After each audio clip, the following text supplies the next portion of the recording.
Hello,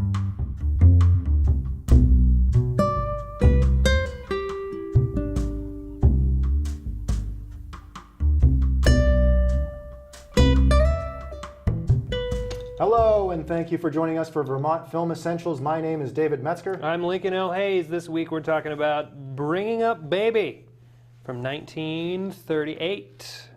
Why did you decide to throw this one in this season? This is our first Howard Hawks movie, for one. And two, it's just so much dang fun. It is off-the-wall, crazy, bonkers, lunatic all the way through. To the point where the first time I saw it in high school, it drove me absolutely nuts. Guilty. Nuts. Guilty. But I laughed out loud at the ending with her in the jail cell. So I always remembered that it did make me laugh. And then in college, I think they showed it in one of our film classes. And at a certain point with Cary and Katharine Hepburn, I was just like, you know what? I love you guys. And, yeah. And I know it's bonkers, and as I'm sure you're going to say, Yep. I know that it tries the patience of so much, but at a certain point, you're just like, oh man, this is just so crazy. I didn't get to that point. My first note is she's exhausting. And then this film needs a straight man. I'm exhausted. This film is too loud. But that was mostly when the dog came in, and I was just like, okay, guys, we're all yelling. Chaos. We're all yelling at each other. Now there's a dog in the mix. This is a lot. And it was. It's a lot. It's a Marx Brothers movie without a Zeppo or a female straight woman. It's too much. It's too much. And I was exhausted watching it, and I found myself not watching it because so much was happening. I was just like, I can't focus anymore. I can't do it. So I think I might need a second watch in college. Nuts. You did. It worked. Success. The performances are obviously fantastic. Cary Grant, Katharine Hepburn. Being super zany, Katharine Hepburn's first foray into comedy. And there's a lot of great shtick, and there's a lot of great bits, and there's a lot of great stuff going on. But it's a lot. It's a lot. And I didn't love it. None of it makes sense. No, it doesn't. This is one of those movies where I just want to step in and be like, hey, everybody shut up. Here's what's going on. You did this. You did that. Got it? Moving on. And there's no straight man in the movie to do that. And Howard Hawks has admitted that is one of the faults of this film. And I completely agree. When I read that and when I saw that the film had initially poor response, I was like, well, yeah, because it's a lot. It's a lot going on. But you do have two of Hollywood's bests going tit for tat with each other. And that was fun for the first scene. But then it keeps going. And then you're like, okay. And then it keeps going some more. And at one point, you just want Cary Grant to scream and say, glasses off. Cary Grant, damn it. Listen to me. But that doesn't happen. The best we get is that at one point,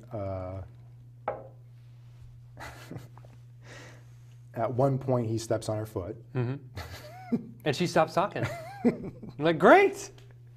And then two, one of my favorite moments ever is they're trying to find the dog. They fall down to the river.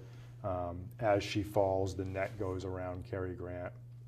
She starts laughing. He is nonplussed. And takes the net off. And the way he just sits there and then looks at her and just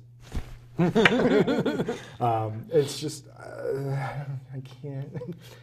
It's just so much.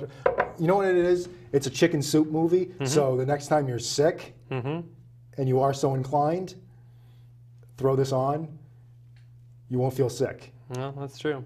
But I do agree that it doesn't have a straight man. Like Cary Grant is like kind of sort of could be. Yeah. But he's just so absent-minded and goofy Yeah.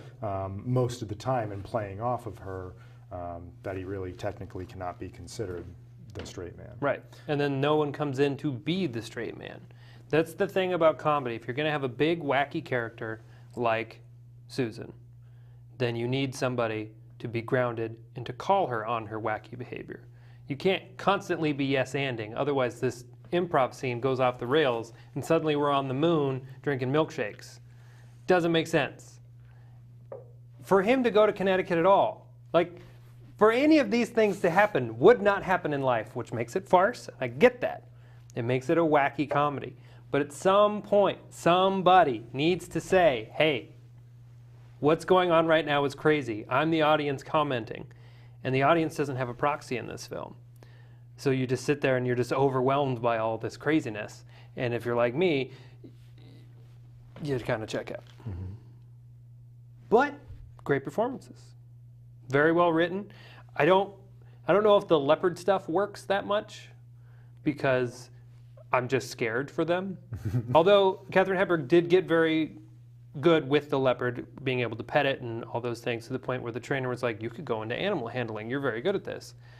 But Cary Grant was very much against it, to the point where he had a double for any shot that required the leopard to like rub up on his leg. Mm-hmm. There's one where he's like nipping at his ankle. That was not him. He's like, nope, not doing it. So much so that Katharine Hepburn would tease him about it, and she shoved a stuffed leopard through the vent of his dressing room and scared the crap out of him. Antics. Fun antics. They're fun. So, Screwball Comedy. Yeah. This is, our first Screwball Comedy. Mm-hmm. And it's really just because of the fact that every character is absolutely bonkers crazy. Yes. It can be seen as the ultimate screwball comedy. Now, there are others. There's there's His Girl Friday. There's Arsenic and Old Lace. Mm-hmm. There's which I love. I love Arsenic and Old Lace. Philadelphia Story. So. Yeah. But yeah, Arsenic and Old Lace, like his wife in that. Mm-hmm. That's kind of the straight character that you're like, okay, so not everyone's crazy, so this is how we judge our craziness. And Peter Lorre's a little bit the straight man in there. I mean, he's definitely the foil to a lot of it. Right. And that's the role I played when I did it on stage. Screwball Comedy, one, it stands by itself. It's its own genre. But also, I think it's almost, for me, for my taste, mm-hmm. it's the best way to showcase a love story. Mm-hmm. And to showcase two people, how they come together, how they have to work with each other, how, each other's craziness marries together. Mm-hmm. And I think that's what ultimately won me over about this film, and why on a second chance and on a third and fourth try, mm-hmm. I just, forget the flaws, forget the fact that everything is crazy and everything mm-hmm. is lunatic, forget the fact that, we have one leopard, which may or may not work, but then we get two. It's so, I thought Mel Brooks had the patent on absolute pure lunacy. Mm-hmm. And this film is just like, it's as if he said, I don't care, I just want everything this pitch level. Mm-hmm. And then there's something to be said about that level of insanity consistent throughout the whole film. Mm-hmm. And as crazy as it may be, and as absolutely bonkers as you may feel watching it, mm-hmm. there's never a moment where it's boring. It's just, it might be that it's so much that you're just like, nah, I can't. Yeah. Which is where you were. Yeah. But something about, like, first let's just talk about Howard Hawks, because it is our first Howard mm-hmm. Hawks movie. This is a director where, if you look at his filmography, it is such an eclectic collection of films mm-hmm. that you would think he's got to have either a personality disorder or, he just doesn't know. He doesn't have his own voice, so he just tries many different things. And what's pretty awesome about that is that the same guy that directed Scarface directed His Girl Friday, directed Rio Bravo, Red River, Sergeant York, all these different films couldn't be more different from each other, yet you watch them all and there's something about stereotypes of male and female and how that is played on its ear, and how the gender politics of the time, where at certain points in the movie you may wince a little bit, but then you realize that he's setting up something that he's going to absolutely flip and challenge the viewer, especially at the time, of what gender roles can be.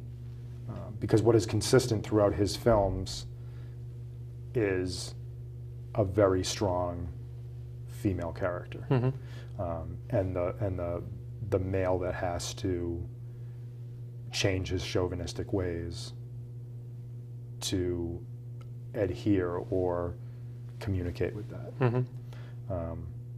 And I just, his comedies, so there's His Girl Friday, two of the best that he did, they're as intense and crazy as Scarface. That rapid fire dialogue and that clippy pace is just, it's like, bullets from a Tommy gun. It's as insane as Scarface at the time was. That was the most violent picture ever made. Right. And you're, of course, speaking of the original Scarface, not the Pacino remake. Al Pacino remake. No. Yeah. No, from 1932. But at the time, to have the most violent picture ever made, and then to come around and make this, right. It's just, it's a crazy amount of flipping of the switch. Yeah. But, I mean, like you said, he just boils it down to creating strong characters, and then you put the story in around them. And he did that very effectively. The characters are very clear and understandable. You know what all of their intentions are. And it's just frustrating as the viewer, because it would be very easy for David to achieve most of the things that he wants to do. But he's so nebbishy and so confident in himself that he can't actually accomplish anything. And when you say that, in the end you embrace the love story, how this couple shouldn't be in the same state as each other. They're oil and water. They're friggin' dynamite to each other. And for them to be like, no, I love you. I'm like, why? What is there to love about this woman? She ruined your life. But, I mean, you're a hopeless romantic. For me, watching this, the whole time, I was thinking, this feels so much like Duck Soup. I just wanted to watch Duck Soup then. Which I agree. I mean, we talked about it when we talked about Chaplin. It's like I prefer Chaplin to Marx Brothers, because Marx Brothers is just, it's that the whole way. Right. And there's never a moment where we kind of downplay or switch. That's fair. And I guess, I can't argue with you where it's craziness throughout the whole way, and there's perhaps never a moment where we kind of stop. But I don't know. I think it's just the strength of Cary Grant and Katharine Hepburn that keeps it level for me. Yes. In less talented hands, this would just be a mess. Right. This would just be, I can't watch this. It's too much. But they are stellar. Right. They are fantastic. And they carry their roles incredibly well. And they move things along at breakneck speed. But we never have any moments of them getting to know each other. We never have any moments of them actually connecting. Like this is the prequel to the modern rom-com. You could put Kate Hudson and Matthew McConaughey in there, and there's the late 90s, early 2000s of their careers. It's just making these kind of movies. Yep.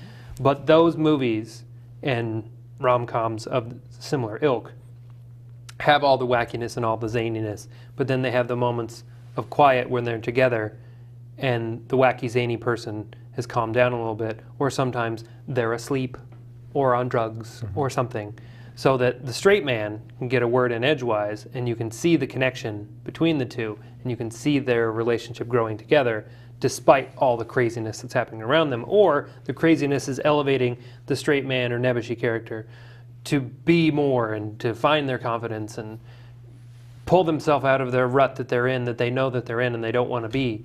And I guess there's a little bit of that for David, in that he clearly doesn't want to marry Alice. That's her name, right?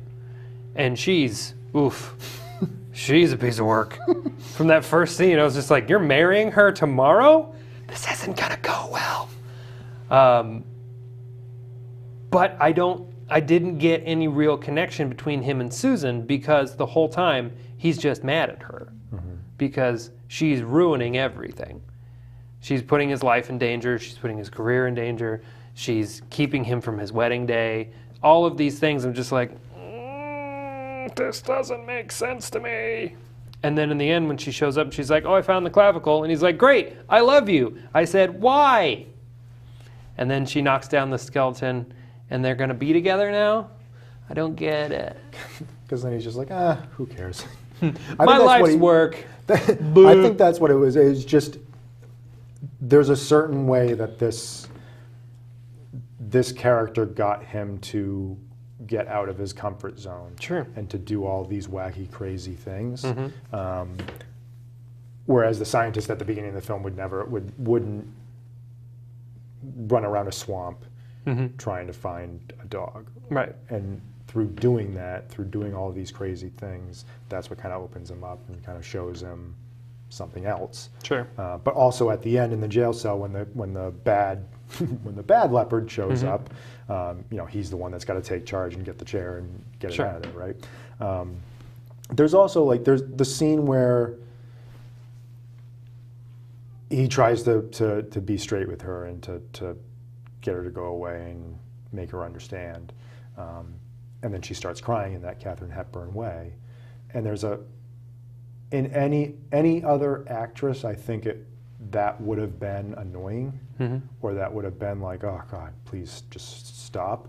But something about her and the way she's doing it, like that's where I feel like the film kind of stops for just a minute, just to be like, and that's a testament to her being a strong actress, because a comedian at that time would have been showy crying, but since she's a legitimate actress doing comedy, she knows how to connect to that, and that's where it grounds her character. But it is funny knowing that this is her first comedy, watching it with that lens, because you can see her making rookie comedy mistakes. It's on a small scale, because Howard Hawks was very good about bringing in comedy veterans to help her with the timing. And comedy's hard. It's not just something you can do. You gotta know timing, and you gotta know pacing and all that other stuff. So he puts in all of these great people around her, including Cary Grant. He's a veteran of vaudeville at this time as well. So there are plenty of people around her doing good stuff, but because of that, it kind of puts a little bit of a spotlight on her to be like, you're not quite as good as the rest of these guys, until she can have a strong dramatic moment.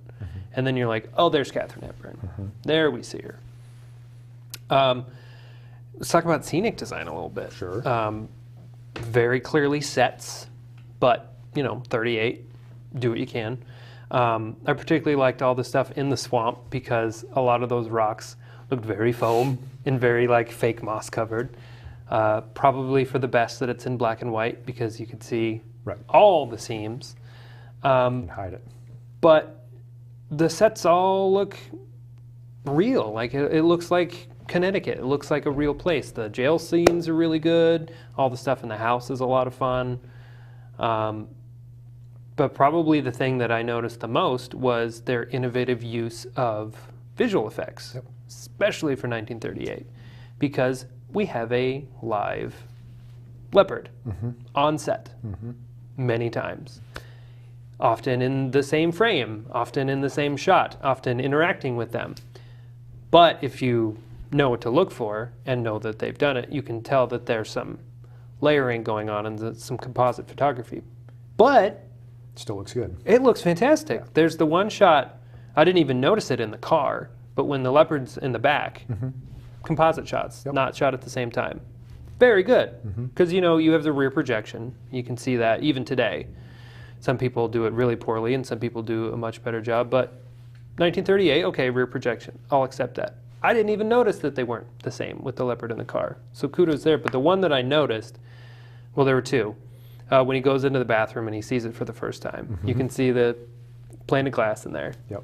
Same thing happened in Raiders of the Lost Ark. So no fault there. Spielberg can't do it 60 years later. You're doing fine. But the one, I think it's the jail cell scene, when they've brought in the bad leopard. Or no, they brought in the good leopard. Baby's there. Yep. But she thinks she's got baby outside. And the leopard's sitting on the table and Cary Grant's standing in front of it. You can tell that that's a composite shot because he's shadowed differently, but still, impressive work. And then when she's dragging the leopard in, the rope disconnects from itself because they've moved those seams in the photography so much. But hey, I don't know how to do that. Kudos, guys. Great work. Also, one of the first, this along with His Girl Friday in 1940, one of the first uses of overlapping dialogue and using multiple microphones to record them. And that's the one thing about his films is that how he gets that very rapid fire electric pacing is because him with his editors were able to manipulate it in such a way that you could, if they're running a little bit long, it's like, okay, just piece these 3 or 4 lines together and boom. And again, just making over-the-top characters somewhat grounded so that at a certain point when you connect to it,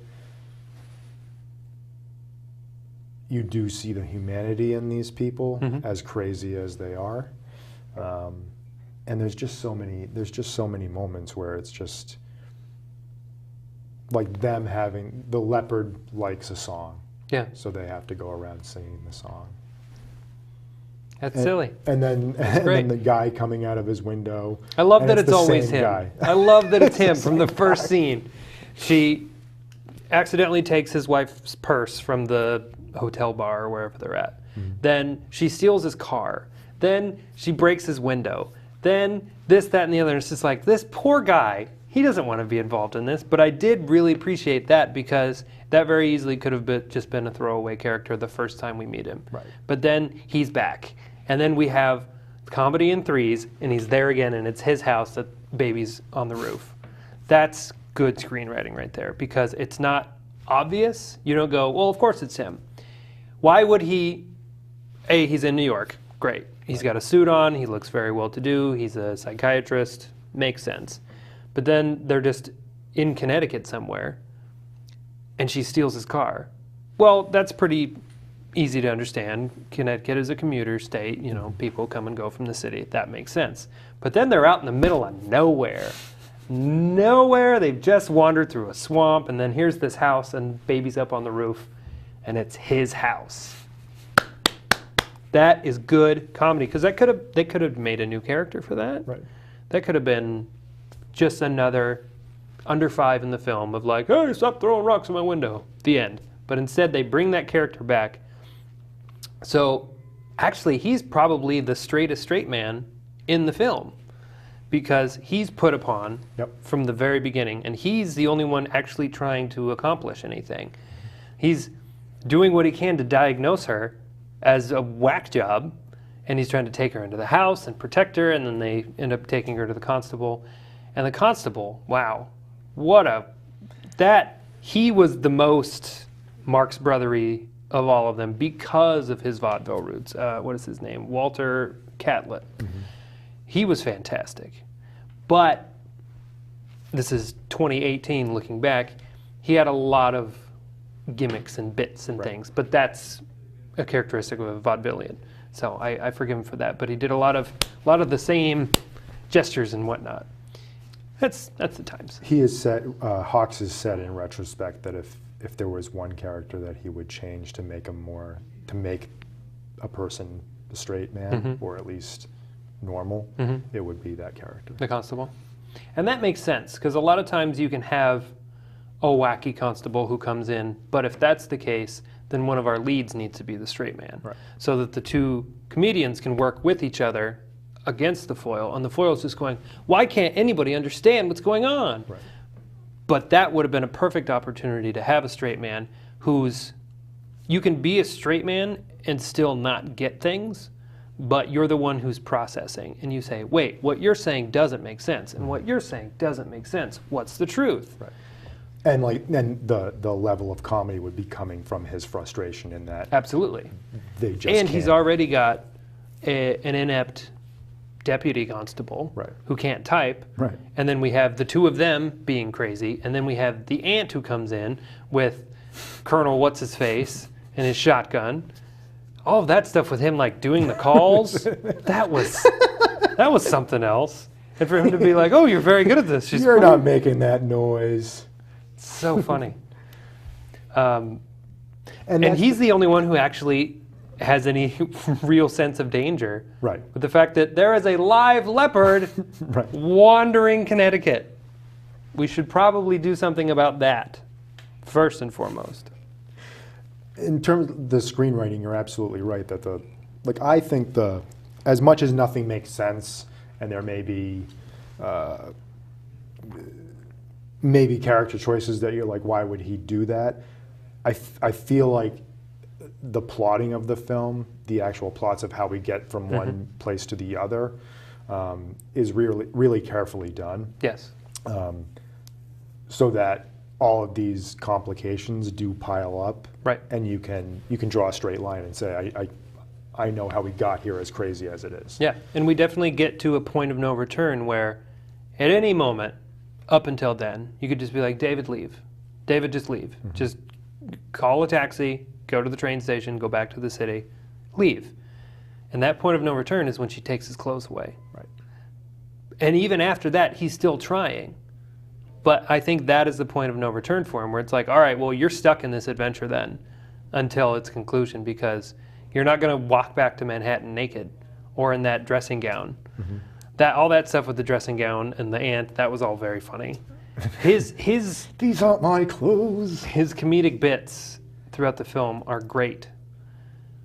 Almost more so without Katharine Hepburn. Like his scenes without her, I kind of liked his performance a little bit better, because when he was going against her, there was just so much happening that it was kind of overshadowing both of their work.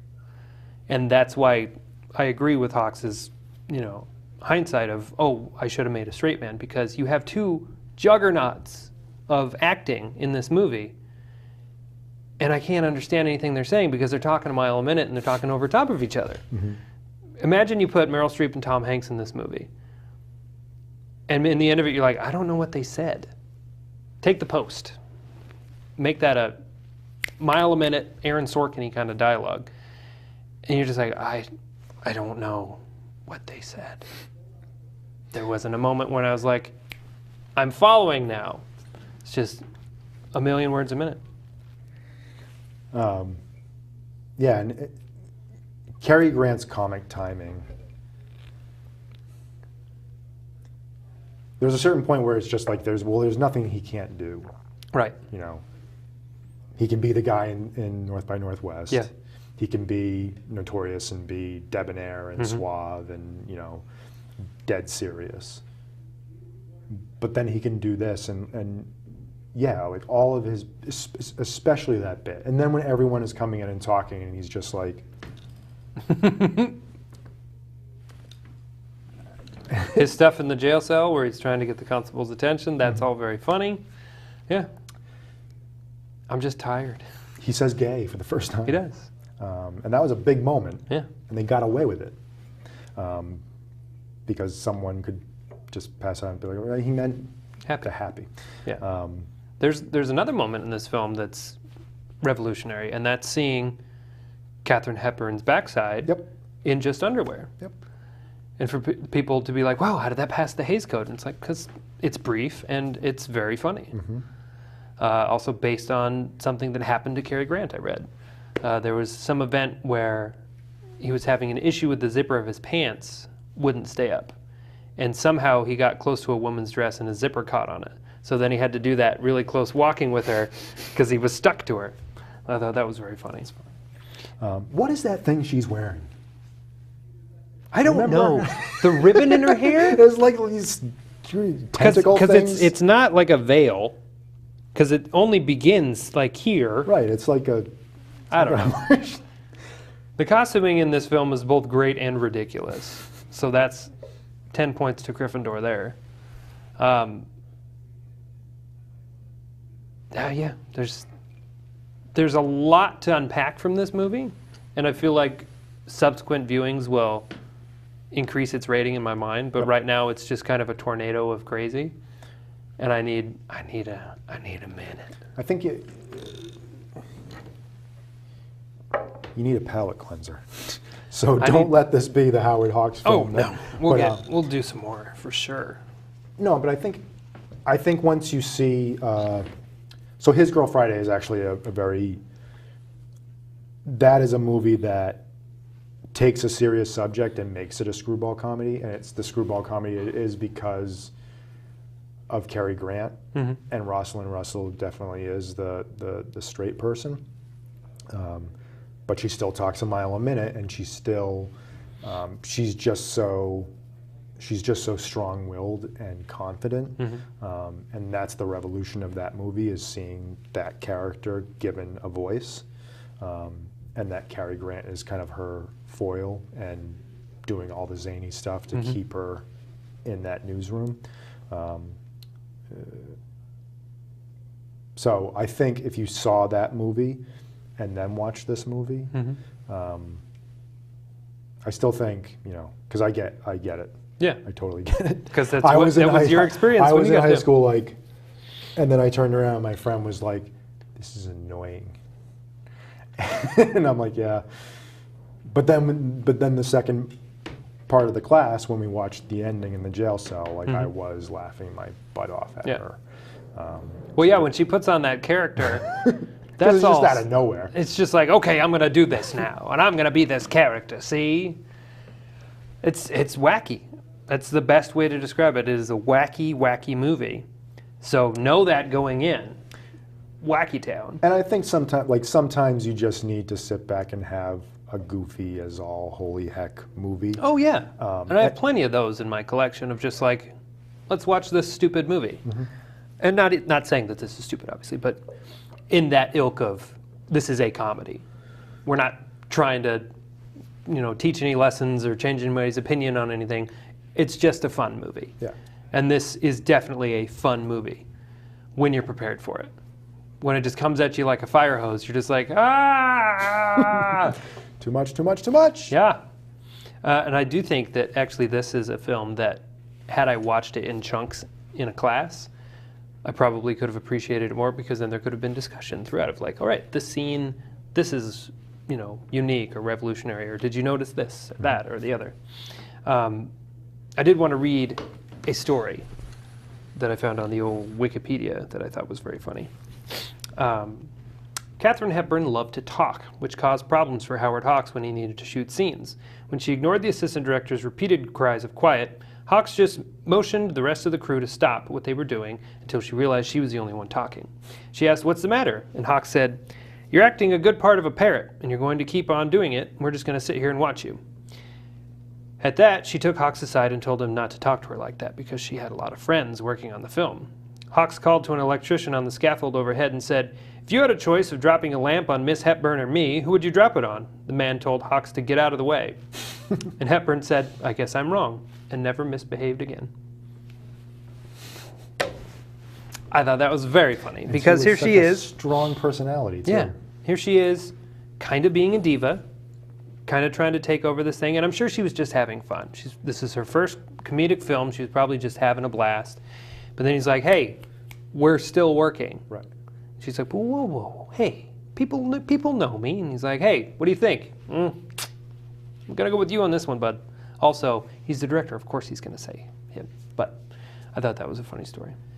And she has said that he's you know, because she is a very strong personality and a big personality, and you can tell how, like, on the set, like, you know, she wants, you know, spotlight here, and she has said that Hawks and John Huston were the only two directors to ever, you know, one, teach her something, but also get her to kind of focus and realize what the mission is, right, rather than just showing up to have a good time. Right.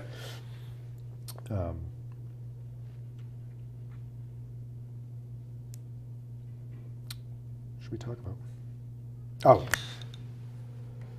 one of the things I think this movie does, looking back on it, and probably one of the reasons why I turned back on it and wanted to watch it again, is, you know, I love a good caper movie. Yeah. And a road movie, and there was a time, like in the 90s, where they were like very, like, two people forced to deal with each other on the road, getting into, you know, it's like there's some action, there's some comedy, and I think you can draw a direct comparison from those films to this. Oh yeah. And I think that is what I took from it, is, you know, all this wacky stuff happening and how you chart two characters having to work together, and giving them a actual reason to have to work together, rather than just, you know, by the grace of the screenwriter having to get these two characters together. Yeah. It's more about, you know, there's something that they need. The other person has to help them to do it because there's no other place for them to go. Right. And that's what the whole scene, the whole sequence in the swamp is about that. Yeah. And that at any point, the way you say, like, David could just say, "I'm going home," she could say the same thing, and it's, when you think about the things that she does, as crazy and lunatic as they are, they're actually very endearing too, because it's just that she just wants to be with him, right, and she just wants to be around him because she likes him. And when you kind of figure that out and then see the moments in the film where that happens, and that turns. But you also have to think of it as she broke up his marriage. She ended his engagement because of all of this. But like you said, if that engagement had happened, holy crap. He would have been a typical married couple in the 40s, unfortunately. Right. Not happy. So now they're going to be... Not without his bone. This wacky... I'm sure he loses his job because they're like, your brontosaurus, which is not an actual dinosaur, we've learned since then, your skeleton is broken. And that was the only reason you worked here. Have fun with Katharine Hepburn in Connecticut with your leopard. It's very silly. It's very fun. And there are big chunks of it. It's not a thinker. It's definitely not a thinker. It's a curveball in the Film Essentials Or a repertoire for sure. I didn't go with Screwball. It was right there. It was right there, and I went with curveball. Ugh, I'm dumb. There was never a moment in this movie where you're like, oh my God, we're dealing with the same issues today.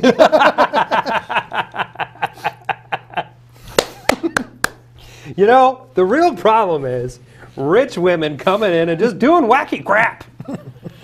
That's what we need to address this week. Yeah. No, we didn't have a lot of that. Other than the things that I have griped about. It is a lot of fun, and this is definitely a movie that, if it came on TV one Saturday, yeah, put that on. That's crazy town, and you can show it to your kids, and they're gonna think it's funny. This is definitely a great family movie, which is kind of rare for our show. We don't watch a lot of, like, gather up the kiddies and let's watch a movie. Right. Gather up the kiddies, let's watch Dog Day Afternoon. No, that's not gonna happen. No, this would be a perfect film, and it would actually be nice, kind of the way like when Singing in the Rain, when we saw that in the Yeah. theater, the way that there were so many young kids there and that they were laughing and they were having a good time. Oh, I yeah. feel like that would happen with this. Kids would lose their mind with this movie. Yeah. And for Robin and I, like it has become one of those movies where if we just want to sit down and relax and just watch something goofy and crazy and Yeah. that makes us smile, makes us feel good, we'll watch this. She also has a love of Cary Grant, which I have to huff and puff through, but it's okay. I get it.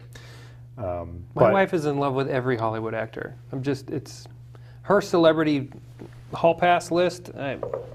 If she were to ever encounter any of those people, I'd just be like, I guess we're done. That's the way it is. If it's Cary Grant, I'd be like, wow, well, he's been dead for 20 years, so go have at it. I mean, I guess A little gross. I can't say no, I guess. But no, it's just been one of those films that we love to sit down and watch. And each time the amount of crazy, I'm just been attuned to it so much from watching it so many times. And just for falling in love with Howard Hawks in general. I feel like after repeat viewings, after you get a sense of the amount of crazy that it actually is, Sure. And that there's just no changing it, and that you're just not going to get a straight person, Yeah. there is a moment where you kind of sit back and just let it happen. Strangely, follow me on this. I feel like this will end up being similar to Inglourious Bastards to me, where the first time I saw Inglourious Bastards, I was not prepared for everything that it was. So there were parts of it that I was like, oh boy, this is taking me for a ride. To now, I know all the beats, I know what's coming, and I have the anticipation of enjoying all of it. That will inevitably be this film down the road. But when you're sitting down watching it for the first time, it's a lot. I would like to follow you on this tangent because I was the same way with Inglourious Basterds. And as I said earlier, that was The Shape of Water with me too. Yeah.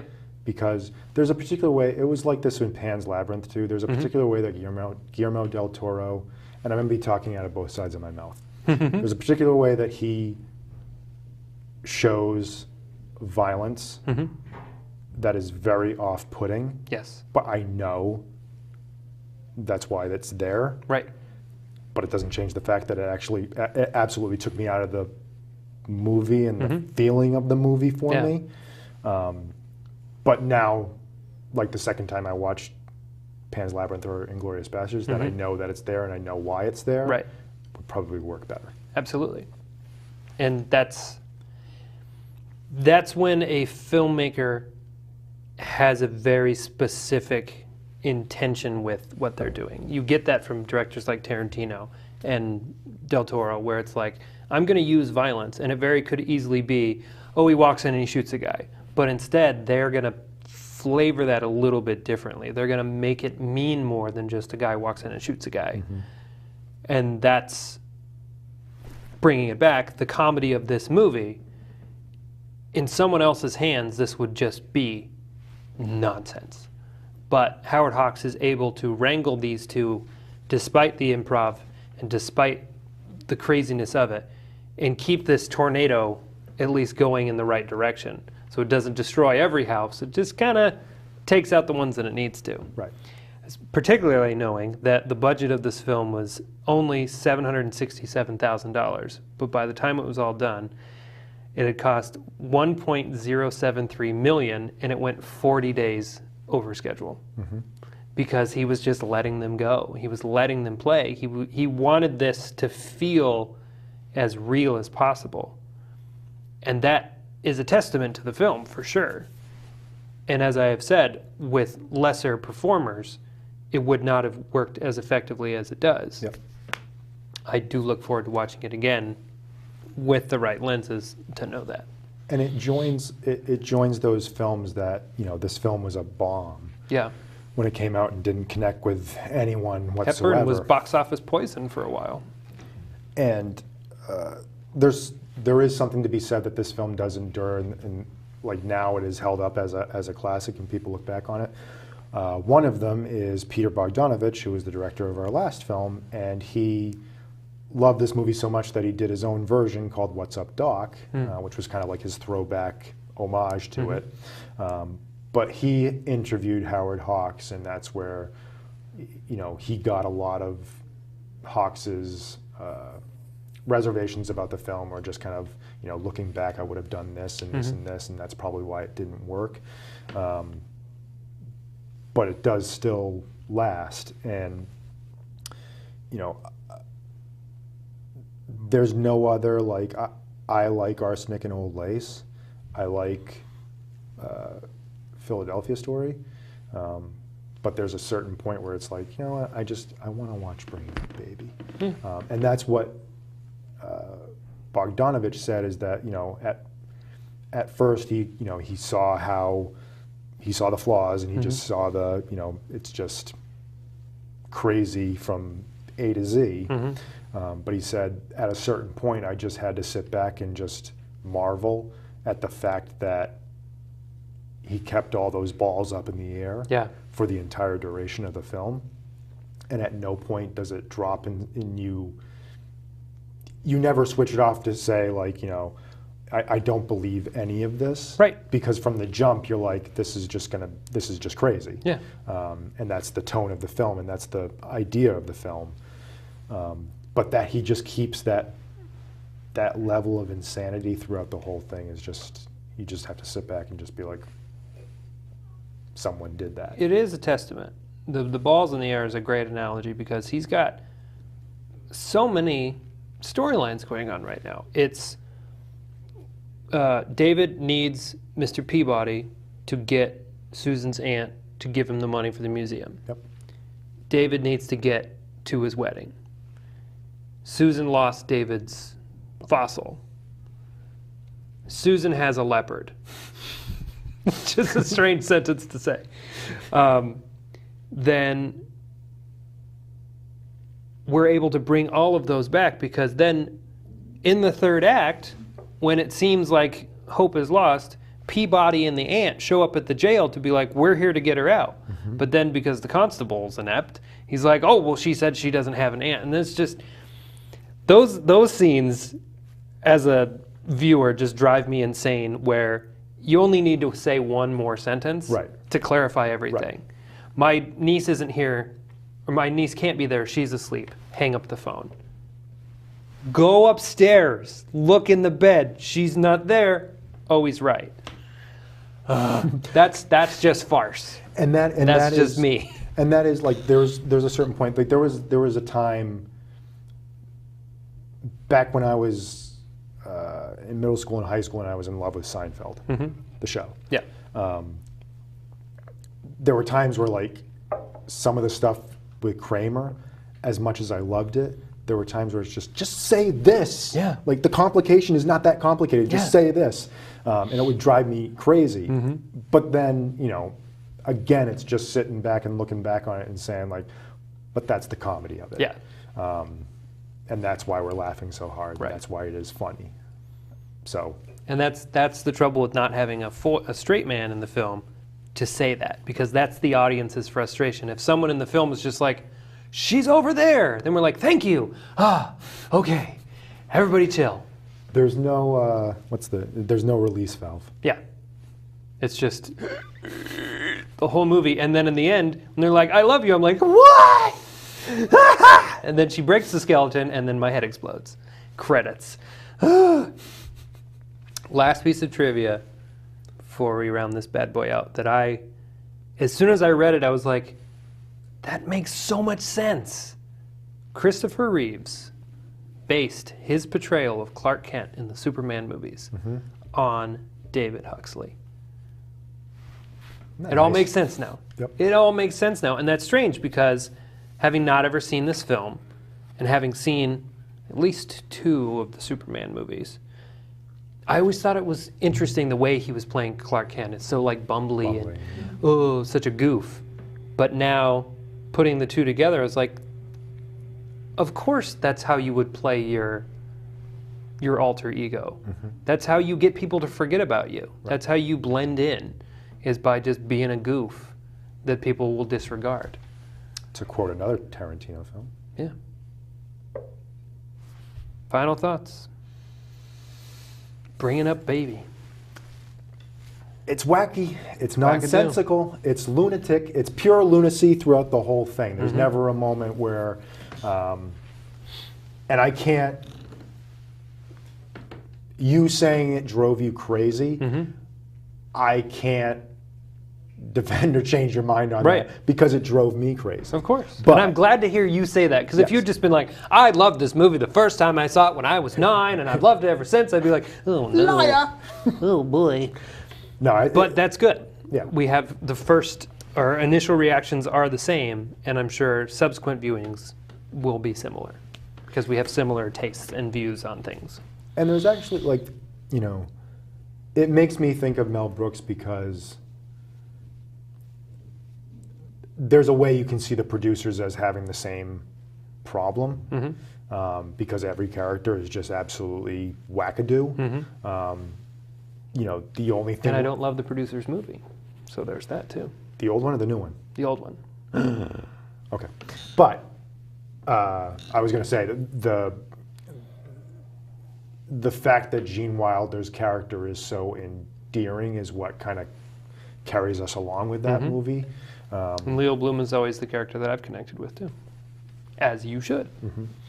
But again, it is that level of farce and vaudeville and pure lunatic hysteria throughout the whole thing. And if you've never seen vaudeville, this was going to be overwhelming for you. But if you are familiar with it, and you're familiar with the tropes and like the acrobatics and the gags and that kind of stuff, this is a lot of fun. And having seen Marx Brothers films, I saw all of that, and that was very enjoyable. I just wanted somebody to come in and dump some water on somebody's head and be like, chill out, take a breath, and we'll continue on. But yeah, so I look forward to watching it again. First Screwball Comedy, first Howard Hawks movie. Yeah. We'll do a way different Howard Hawks movie next time around, but Nice. But no, he's a very interesting director, and a director to kind of, one of those directors where you can look at his filmography, just pick one, and you're going to get something. You're going to get something good, Yeah. But then the next one you pick is going to be absolutely different in form and absolute everything. Yeah. But there's still going to be that Hawksian. And you don't get that a lot anymore, even with big guys like Spielberg. We were talking about this at work the other day, that like, you know, every year he's got to have his Oscar bait movie like The Post, people are saying, which I loved. I really liked The Post. But then he'll make something like Ready Player One. You're like, this is a deviation. Right. And then he's got Jurassic Park, and he's got Bridge of Spies, and it's like, so many of these are kind of similar, unlike Howard Hawks, where it's just like, that one, I'm going to make that now. We could do a whole show on that Spielberg thing, but yeah, it seems like since Schindler's List, it seemed like he was just going to do serious movies. Then he did Minority Report, and it's like, okay, and then he just kind of, it's like, here's my serious movie, here's my For me movie. entertainment movie. Yeah. You can find Bringing Up Baby in all the usual places for $3 or $4. And next week we're going to be doing, speaking of Mel Brooks, one of my favorites that unfortunately doesn't age well because of its subject matter and its content, but in a way it does because it's still a commentary on it. We're going to be talking about Blazing Saddles, which for a while he was talking about making into a musical, and I think he might still be. And Mel Brooks, please don't. Just don't. It's fine. It's fine. The producers It's all worked great. fine. Young Frankenstein didn't. Didn't have to happen. And Blazing Saddles won't either, because for one thing, you use the N-word too much. So there's that. But, like you said, I think there's going to be a point. But we're going to have a guest. Yes. Mr. Joey Palumbo, the infamous Joey Palumbo. Our technical from director of this behind very the camera, show. is coming in front of the camera to talk about Blazing Saddles, which is one of his favorite movies. And he's got a couple of great stories about, one, a story with his father with Blazing Saddles, but also a story with his girlfriend and Blazing Saddles. Excellent. And I just want to do a shout out to the lovely Filmstruck because right now, hot off the presses, they are doing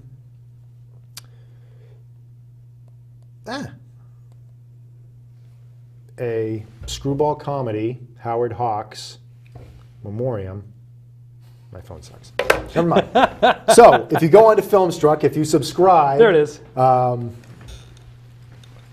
you will get Nice. 5 Screwball comedies. So you'll get 20th Century, Bringing Up Baby, His Girl Friday, and Ball of Fire, all by Howard Hawks, all Screwball comedies. And you get a special feature called The Hawksian Approach to Screwball Comedy. Nice. Thank you, Filmstruck. And again, if you'd like to sponsor our show, please, we are accepting underwriters. Gravy. Thanks, sir. This is fun. I'm And sorry see, it drove you insane. We can But- disagree on movies. Yes. But in a way, we agreed, so it's fine, because he felt that way the first time. Caitlin Bayer was meant to be our guest this week. She unfortunately was ill, so please get well, Caitlin. Hopefully we can have you on again sometime in the future.